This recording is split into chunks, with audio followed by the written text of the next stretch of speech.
नमस्कार, स्वागत है आप सभी का आकाश सूर्यनगर जयपुर की ब्रांच में।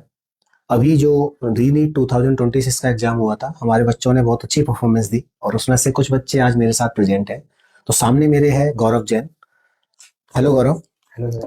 बताइए गौरव, आपके एक्सपेक्टेड मार्क्स कितने आ रहे हैं? Expected marks around 656। अराउंड 656, जो कि बहुत अच्छे मार्क्स हैं इस टफ पेपर में। अच्छा गौरव, ये बताइए कि आपकी सफलता में योगदान किसका रहा? सबसे बड़ा योगदान था आकाश की फैकल्टी का। सब्जेक्ट मतलब सब टीचर ने बहुत ज्यादा सपोर्ट करा था और मोरल सपोर्ट भी था। मतलब कोई भी अगर टेस्ट में स्कोर कम आता था तो सर से डिस्कस कर लेते थे। बिल्कुल। अच्छा ये बताइए कि आपकी जो तैयारी है उसमें सबसे कठिन दौर क्या रहा और आपने उसको कैसे उससे बाहर निकले? सबसे कठिन दौर तो जब अपने टेस्ट में आप हार्ड वर्क करके भी इतना एक्सपेक्टेड मार्क्स से कम मार्क्स आते हैं तो अपन को ऐसा लगता है कि डिमोटिवेशन सा होता है। बट अपन को उस गलतियों का एनालिसिस करना है, उन गलतियों से सीखना है कि ये गलती अपने फाइनल डे पे नहीं होनी चाहिए। बिल्कुल। है ना, गलतियों का एनालिसिस, जो भी हम मिस्टेक्स करते हैं उनका एनालिसिस जरूरी है और एनालिसिस के बाद उनको इम्प्रूव करना है। टीचर्स आपके इसमें सपोर्ट करते हैं। अच्छा, आपका डेली स्टडी रूटीन क्या रहता था? मेरा डेली का कोई फिक्स शेड्यूल नहीं था। मैं जैसे अपनी पढ़ाई स्टार्ट करता था तो मैं अपने कुछ टारगेट लिखता था कि ये टारगेट मेरे को एनी कंप्लीट करनी ही है। बिल्कुल। और मैं अपने स्लीपिंग टाइम में कोई कॉम्प्रोमाइज नहीं करता था। अपने जो 7 आवर्स है वो मेरे फिक्स थे। Very good. अच्छा ये बताइए, कौन सा सब्जेक्ट आपको सबसे टफ लगता था और आपने उसको इम्प्रूव कैसे किया? मेरे को सबसे ज्यादा टफ फिजिक्स लगती थी और मैंने उसको इम्प्रूव अपने ज्यादा से ज्यादा अलग अलग टाइप के क्वेश्चन को प्रैक्टिस करी। अपने नोट्स में जो अच्छे अच्छे क्वेश्चन जो सर ने स्टार मार्क करा रखे थे उनको रिवाइज करा। और आकाश में जो अपना मोमेंटम है उसमें हर टाइप के क्वेश्चन है तो उसको बिल्कुल। प्रैक्टिस करा। बिल्कुल, स्टडी मटेरियल में आपने क्या क्या चीजें सॉल्व की थी? स्टडी मटेरियल में अपना module momentum and know your NCERT. Know NCERT. तो तीन चीजें, तीन मटेरियल जो है वो गौरव ने सॉल्व किए थे। अच्छा, आकाश इंस्टीट्यूट ने आपकी अपनी तैयारी में कैसे मदद की? कुछ स्पेशल रोल आकाश का क्या रहा? आकाश का मटेरियल तो है बट टीचर्स का सबसे बड़ा सपोर्ट था। सब्जेक्टिव भी और मोरल सपोर्ट। मतलब हर चीज में कभी भी कुछ हो तो सर ने बोल रखा था कि कॉल करके कभी भी डिस्कस कर सकते हैं। बिल्कुल बिल्कुल। अच्छा ये बताइए कि परीक्षा वाले दिन, एग्जाम वाले दिन आपकी क्या स्ट्रेटजी थी? एग्जाम वाले दिन मैंने अपनी कुछ चीजें हैं जो नोट्स कर रखी थी तो मैंने वो उसको रिवाइज करा और बाकी तो काम रह के बिल्कुल बिल्कुल नॉर्मल था। काम रहना, मतलब कोई किसी तरह की कोई टेंशन टेंशन ना नहीं, लेना। अपनी जो अपन ने प्रिपरेशन के लिए उसको बिलीव रखना उस कि पर बिलीव रखना, ठीक है, ये सबसे बड़ी चीज है कि आपने जो मेहनत की है पूरे साल उस पर आपको विश्वास रखना होगा, अपने टीचर्स पर विश्वास रखना होगा। है ना, तो पेपर भी अच्छा ही जाता है। अच्छा ये बताइए कि जिस टाइम आप एग्जाम दे रहे थे, 3 घंटे 15 मिनट का जो टाइम था, वो कैसा टाइम था? आपके स्टेप बाय स्टेप आपने किस तरह से पेपर को अटेम्प्ट किया? मैंने सबसे पहले बायो स्टार्ट करी थी और बायो करते वक्त मुझे पेपर इजी लग रहा था। उसमें कुछ क्वेश्चंस मेरे छूट गए थे क्योंकि वो पेपर चिपक गया था। पेपर चिपक गया था। तो अच्छा। उस वजह से मैंने मेरी स्पीड स्लो कर ली।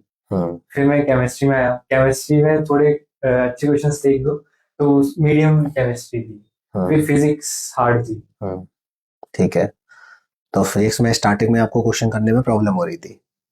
हाँ मतलब मैंने कुछ क्वेश्चंस जो छोड़ दिए थे, स्किप कर दिए थे ताकि बाद में आके उनको रिव्यू बाद कर। में आपको टाइम मिल गया था उसको वापस अटेम्प्ट करने का? हाँ बाद में टाइम दिया। ठीक है। देखिए, जैसा गौरव ने बताया कि एग्जाम के टाइम पर उसके जो बायोलॉजी के 2 पेपर थे वो चिपक गए थे, तो वो उनको देख नहीं पाया, उसकी वजह से उसने अपनी स्पीड स्लो कर ली, लेकिन बाद में जो 15 मिनट्स एक्स्ट्रा मिले उसका फायदा हो गया और लास्ट में उसने उन क्वेश्चंस को अटेम्प्ट किया। तो ऐसा किसी के भी साथ हो सकता है, तो इन बातों का ध्यान रखिए। जब भी आप एग्जाम देते हो, टेस्ट देते हो, तो बड़ा ही अच्छे से, बड़ी कंसंट्रेशन के साथ, बड़े ही तरीके से आप उसको, आपको उसे देना है। किसी भी तरह की आपकी कोई गलती नहीं होनी चाहिए। अच्छा ये बताइए कि जो स्टूडेंट्स अभी कम मार्क्स ला रहे हैं, क्लासरूम में पढ़ रहे हैं, उनके लिए आप क्या बोलना चाहोगे? मार्क्स कमाने एक जर्नी का अपना एक प्रोसेस है। मतलब इसको अपन को एक्सेप्ट करना है और अपनी गलतियों से सीखना है। उसे एक्सेप्ट करके टीचर से पूछना है कि टीचर को दिखाना है अपनी गलती को। सर कुछ बताएंगे कि आप इसको ऐसे कर सकते हो। तो एनालिसिस करना है, उसकी एनालिसिस कॉपी होनी चाहिए बस। एनालिसिस बहुत जरूरी है। एक बार के लिए तो मतलब बहुत ऐसा हो गया था कि दोबारा एग्जाम होगा, अभी तो यही था। लेकिन फिर जब सर से बात करी तो सर ने मोटिवेट करा। सर ने बोला कि कोई बात नहीं, अब अगले पेपर में इससे भी अच्छा होगा अपना। तो सर ने मोटिवेट करा। बिल्कुल, मोटिवेशन मिला टीचर्स की तरफ से और उसने बहुत अच्छा किया, अगली बार और अच्छी मेहनत की। अच्छा ये बताइए, नीट का एग्जाम ओवर हो चुका है, तो अब आपका डेली रूटीन क्या रहता है? डेली रूटीन में अपना जैसे फोन चला लो, हम्म। खाना खा लो, कजिन्स के साथ टाइम स्पेंड कर लो, टाइम पेरेंट्स स्पेंड। के साथ टाइम स्पेंड कर लो, बिल्कुल। घूमने चल जाओ कहीं। कोई डेली एक्टिविटी में जैसे कोई गेम खेल लो, हम्म। फिजिकली एक्टिविटी के हिसाब से। हॉबी क्या परस्यू करते हो? बैडमिंटन की। बैडमिंटन खेलते हो, वेरी गुड। कोई ना कोई एक स्पोर्ट है जो हॉबी सभी का होना चाहिए, वो आपको फिजिकली फिट रखने में मदद करता है। अच्छा, लेटेस्ट मूवी कौन सी देखी आपने? लेटेस्ट भूत बंगला देखी। भूत बंगला देखी, वेरी गुड। अच्छा ठीक है गौरव, अब एक रैपिड फायर राउंड अपन करेंगे, उसमें आपको फटाफट से वन वर्ड में आंसर देने हैं। One word for Aakash. Discipline. Very good. Favourite subject? Physics. ठीक है। मॉर्निंग स्टडी और night study? Night study. Mock test और theory? Mock test. Success mantra? Consistency. Very good.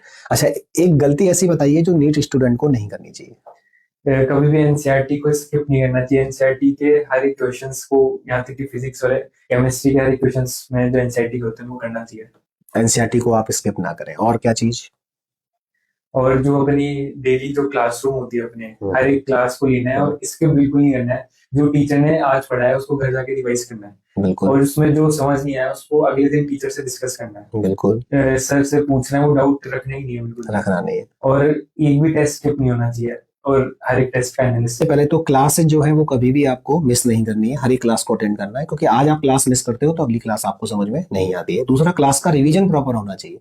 अगर रिवीजन आप उसी दिन कर लेते हो तो आपको आपके डाउट्स पता चल जाते हैं और नेक्स्ट डे आप टीचर से वो डाउट क्लियर कर सकते हो।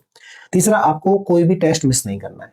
टेस्ट आपको बताते हैं कि आप किस लेवल पर चल रहे हो, आपकी क्या गलतियां हैं और आप उनको फिर इंप्रूव कैसे करते हो। टीचर आपकी उसमें हेल्प करते हैं। और लास्ट, एनसीईआरटी को बिल्कुल भी छोड़ना नहीं है। यहाँ के मॉड्यूल, यहाँ का मोमेंटम बूस्टर, वो तो आपको करने ही है, साथ में आपको एनसीईआरटी को भी कवर करके चलना है। इन बातों का आपको ध्यान रखना है। हर टेस्ट का एनालिसिस होना जरूरी है। एनालिसिस ही आपको बताता है कि आप कितना और इम्प्रूव कर सकते हो, क्या क्या आपकी गलतियां हैं, उनको आप कैसे इम्प्रूव करोगे। अच्छा, एक लास्ट मैसेज दे दीजिए स्टूडेंट्स को, जो आपके जूनियर को, जो अभी क्लासरूम में पढ़ रहे हैं। लास्ट मैसेज यही है कि कभी भी अपने टीचर से हमेशा कांटेक्ट में रहे और टीचर से अपने हर एक बताते रहे कि क्या चल रहा है। अगर कभी अप्स एंड डाउन आते रहते हो तो कोई दिक्कत नहीं है, बट एनालिसिस प्रॉपर होना चाहिए और कोई भी क्लास स्किप नहीं होनी चाहिए। Very good. तो thank you Gaurav, best wishes for your future. Thank thank you. You sir.